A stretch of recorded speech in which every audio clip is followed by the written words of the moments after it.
di sini tahun 96. Lama banget ya, ada belum lahir pasti ya. Anak saya 5, banyak ya. Oke, prolog cukup ya, prolog cukup ya. Di sini yang saya pegang adalah mata kuliah tentang gangguan psikosis. Yes. Ya, gangguan psikosis nih, otomatis dalam pikiran adik-adik, aduh gangguan psikosis ini apakah seperti schizofren, orang dengan gangguan jiwa, ODGJ ini.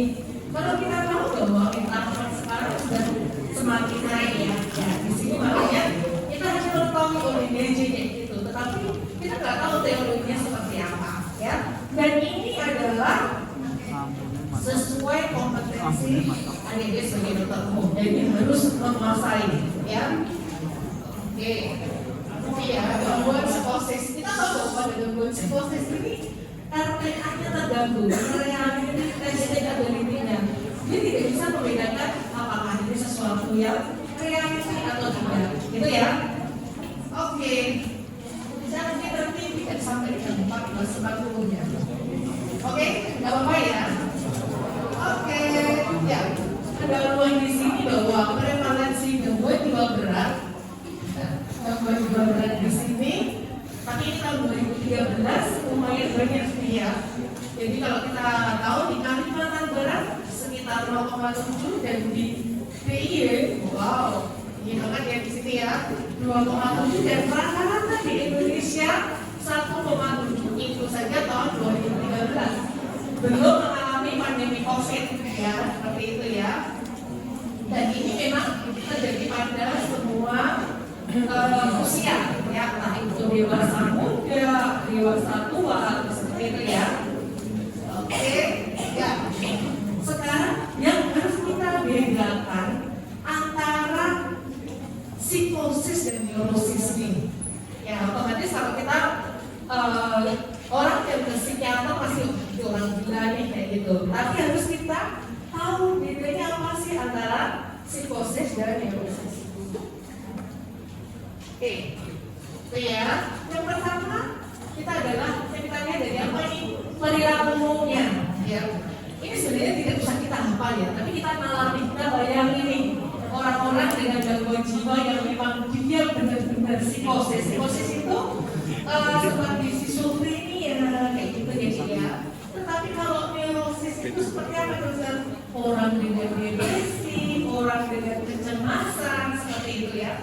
Karena sekarang kalau membaca di media sosial banyak sekali kasus-kasus suicide, kasus-kasus bunuh diri.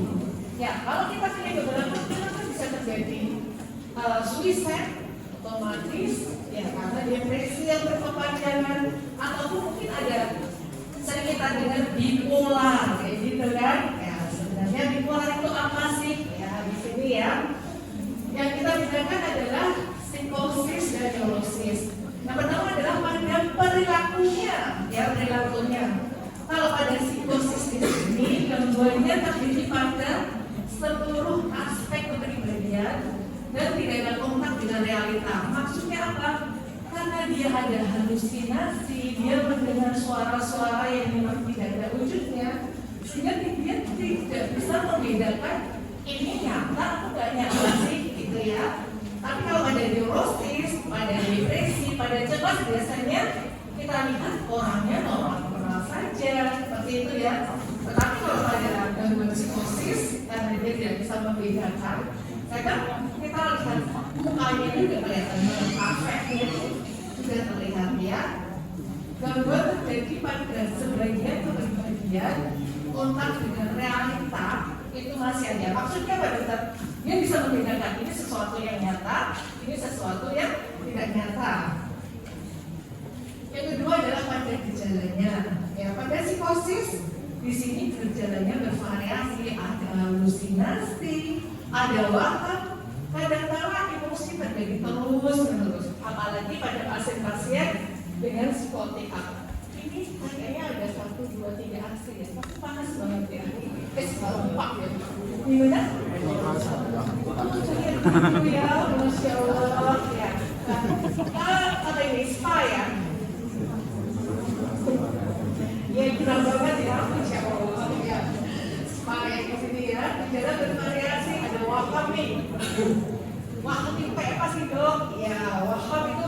misal orang-orang dengan suatu keyakinan yang memang benar-benar yakin, tidak bisa dipatahkan, ya, bersifat egosentris, ya, bahwa saya itu punya kekuatan, saya bisa menyembuhkan mereka.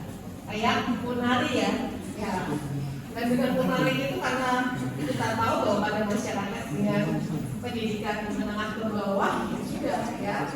Tapi kalau pada neurosis bersifat temporer dan ringan, ya. Dan orientasinya bagaimana pada psikosis? Ya, pada psikosis sering mengalami disorientasi, dia nggak kenal nih, dia nggak kenal nih bapaknya, ibunya, atau anaknya. Jadi pada psikosis malah jadi kasus pembunuhan seorang ibu pada anaknya. Ya, seperti itu ya.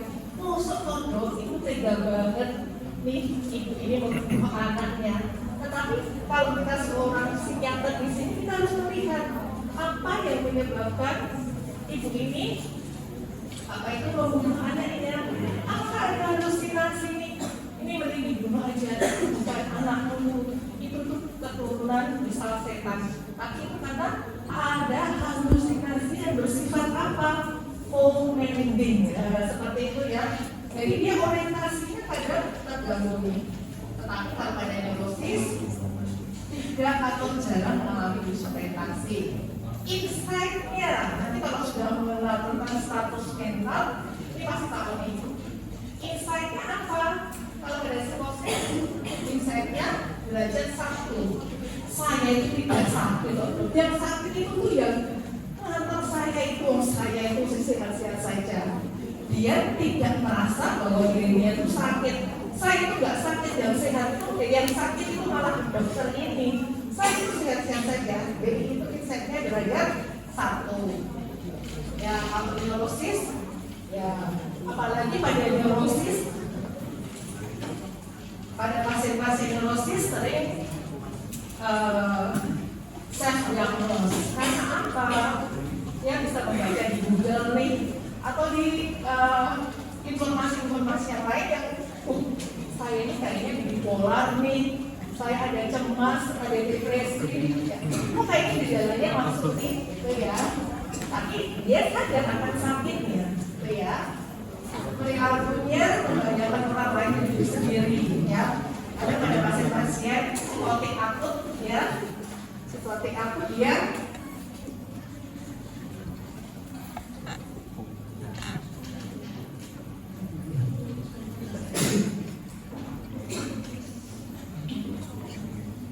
seperti janji saya ya.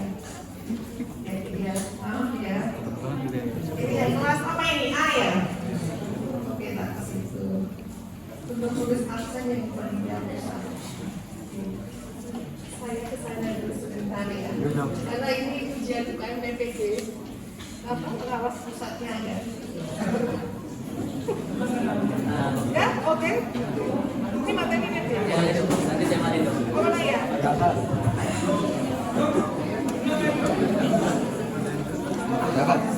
Dah.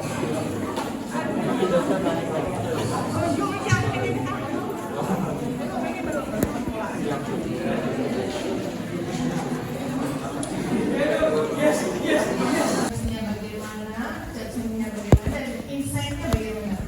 Pada gejala psikotik di sini ada dua nih, waham maupun halusinasi. Ya, di sini ilusi, halusinasi maupun ilusi. Jadi di sini kita harus bisa membedakan antara ilusi, halusinasi, dan ilusi. Ini yang penting, basicnya itu di sini. Ya, next. Untuk psikosis atau psikotik di sini, kalau kita lihat itu ada dua klasifikasinya. Dan di sini dikatakan organik maupun fungsional. Kalau organik di sini gangguan jiwa psikosis yang disebabkan karena adanya kelainan dari sistem saraf pusat. Ini dia biasanya karena adanya tumor otak, kelainan pembuluh darah otak, infeksi maupun nafsa. Jadi hampir sama nih gejalanya kayak psikotik, ya. Terus yang kedua fungsional. Nah, kalau fungsional di sini gangguan psikosis yang disebabkan karena apa? Karena adanya gangguan pada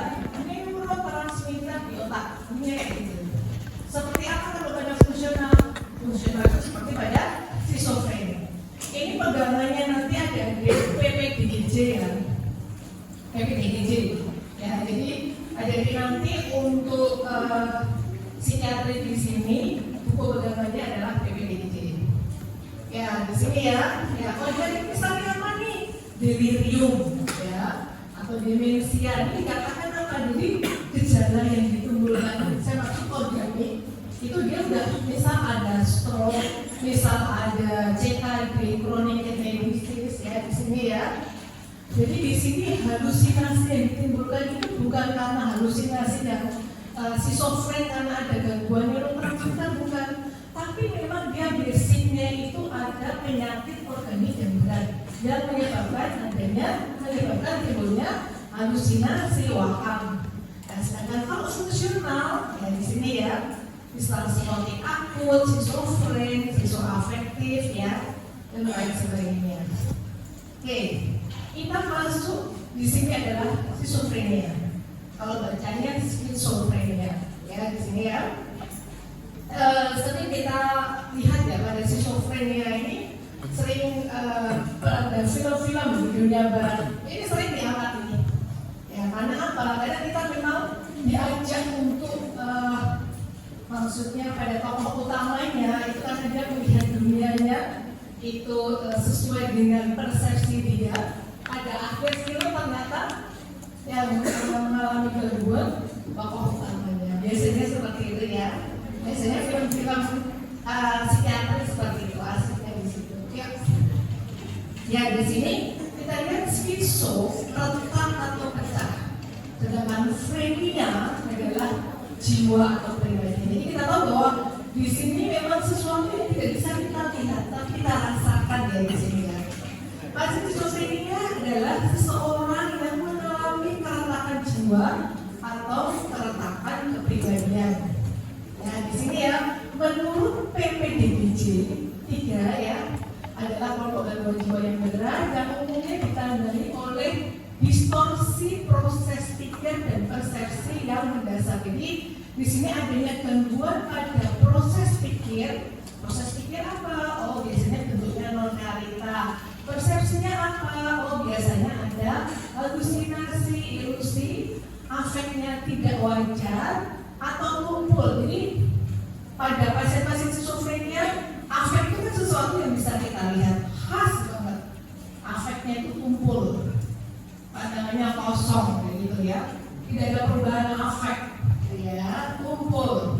Tetapi kesadarannya tetap jernih dan kemampuan intelektualnya biasanya tetap terpelihara. Ya, tapi walaupun di sini kemampuan intelektual pada pasien-pasien skizofrenia itu biasanya secara kognitif, secara intelektual dia turun. Ada berbagai penyebab selain dari proses sakitnya sendiri. Yang kedua adalah obat-obatan skizofrenia di sini yaitu antipsikotik.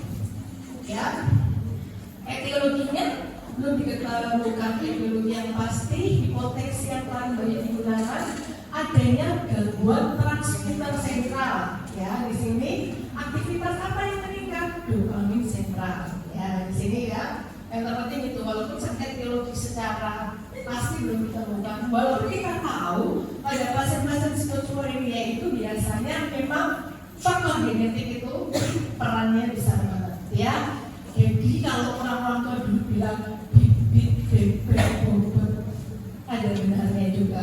Walaupun memang prosentasenya itu kecil. Ini gimana? Bibitnya ini mungkin secara genetik karena dia ada keluarga yang mempunyai anggota keluarga yang mempunyai gangguan psikotik, gitu ya, tapi tidak besar. Ya di sini yang harus diapalkan jadi biasanya kan apa sih yang baku dari skizofrenia? Kriteria diagnosa dari skizofrenia. Karena ini baru awal ya. Ini jembatan teladannya 3T 4D. Ya. Apa sih 3T? Ya di sini ya. Sedikitnya satu gejala yang amat jelas. 3T 4D. Ini ya. Thought echo, thought insertion, thought testing. 3T 4D. Delusion of influence, being control, perception, passivity. Dan gejala munculnya lebih dari 2 bulan. Jadi kalau kita lihat misal ini baru kurang dari 1 bulan bulan kita masuknya ke psikotik akut. Dan memang semakin cepat ditangani prognosisnya semakin baik. Adanya halusinasi auditori, terus selanjutnya waham menetap jenis lainnya. Subtipe schizofrenia, ini di sini ya, ada paranoid, hebefrenik, katatonik, tipe tak terinci, residual, simplex, dan depresi pasca schizofrenia. Yang pertama, untuk schizofrenia paranoid F20.0, preokupasi dengan satu atau lebih waham atau halusinasi benar yang menonjol. Tidak ada dari berikut ini yang menonjol. Kalau ini bisa diapakan ini ya, bicara terdisorganisasi, perilaku terdisorganisasi, atau kataton motoriknya ya. Dan di sini bahwa paranoid di sini kalau kita kan biasanya kamu parno banget nih, kayak gitu ya. Kata-kata itu memang dari paranoid di sini ya. Karena apa tadi? Halusinasi benar yang menonjol. Tipe tapi di sini dikatakan tipe yang paling stabil dan sering. Gejala terlihat sangat konsisten, pasien dapat atau tidak bertindak sesuai dengan wahamnya. Di sini pasien itu sering tidak kooperatif, ya, agresif, marah, ketakutan karena dia ada apa? Ada waham paranoidnya. Pasien jarang memperlihatkan perilaku disorganisasi, waham dan halusinasi menonjol, afek tidak berpengaruh ya. Di sini tegang, mudah curiga, berjaga-jaga dan berhati-hati. Ya, jadi memang pada schizofrenia paranoid dan menonjol tadi apa? Waham sama halusinasi. Halusinasinya di sini adalah dia menonjol, misal dia jalani jalan, dia mengira bahwa yang berdorong itu pasti mereka itu ngomongin saya di sana. Nah, seperti itu ya. Ya, yang kedua adalah tipe hebefrenik. Tipe hebefrenik ini biasanya memang khasnya itu pada dewasa muda. Jadi usia 18 tahun itu dia sudah terdiagnosis schizofrenia. Tidak memenuhi katatonik, afeknya tumpul, tolol ya, atau tidak serasi, sering inkoheren ya. Jadi penyeringan, jadi kadang cekikikan sendiri kayak gitu, bodoh kayak gitu ya. Ya, tapi memang ya pada schizofrenia ini memang karena dia terjadi pada usia dewasa muda, prognosisnya adalah yang paling buruk. Karena kita tahu kalau memang dia terjadi pada usia dewasa muda, otomatis ada suatu peran genetik ini yang berperan, ya kan? Karena pada kalau dewasa tua atau dewasa mungkin ada stresor nih, tapi ini pada dewasa muda, gitu ya. Afek dan hal tidak wajar ya. Jadi yang saya katakan disertai kritikan atau perasaan puas diri, senyum sendiri, menyeringai, ya. Proses ini mengalami disorganisasi, pembicaraan tidak mengerti ya, negativisme yang ekstrim, rigiditas ya. Nanti di sini nanti coba di searching jadi ya, ekolania, ekopraksia itu seperti apa ya. Jadi di sini komen otomatisme, pengulangan kata-kata, solo gitu dia mengulang biasanya. Komen otomatisme. Jadi secara tidak langsung dia menirukan apa yang kita contohkan pada pasien katatonik ya. Nah di sini kalau tidak terinci pasien mempunyai halusinasi, waham dan gejala psikotik aktif yang menonjol. Ya kalau di sini tipe tidak terinci itu kadang dikatakan diagnosa tempat sampah nih kayak gitu. Kok bisa dokter? Iya karena misal memang dia tidak memenuhi di paranoid, hebefrenik atau yang katatonik gitu ya. Namanya memang kalau generasi pertama ini sering timbul extrapiramidal syndrome. Ya di sini ya efek samping, di sini Parkinson, lupa dopamin, distonia akut, spasme otot, tapi yang terpenting pada antipsikotik generasi pertama seperti haloperidol, chlorpromazin, extrapiramidal syndrome yang terpenting. Generasi kedua bagus ini, kalau sekarang first line-nya standar emas baru atau first line atau bercerai janda, riwayat keluarga schizofrenia ya ini juga Jadi kalau kita memeriksa pasien dengan skizofrenia, kita harus lihat, kita ingat pada pohon apa deh, pada dinogram itu deh. Bisa kita tarik ke atas, mungkin nggak pada langsung bapak ibunya, bisa saja pada budenya, pak D-nya, mbahnya, ternyata ada mungkin gangguan psikiatri yang mungkin nggak sama, mungkin dia ada bipolar, tapi itu juga bisa kuat ya secara GDP. Riwayat trauma perinatal tidak disidang 3 tahun, banyak relapse atau banyak kasus dan riwayat penyerangan. Ya, itu jadi ya. Yang terpenting pada skizofrenia kita basicnya harus tahu. Di sini pada skizofrenia adalah gangguan pada neurotransmitter. Itu ya. Ya, cukup ya. Terima kasih. Mungkin untuk pertanyaan pada gangguan psikotik ini nanti kita bisa bertemu pada saat gangguan kepribadian. Terima kasih. Mohon maaf karena ini waktu saya korupsi banyak sekali karena saya juga punya kepentingan ya. Terima kasih. Assalamualaikum warahmatullahi wabarakatuh.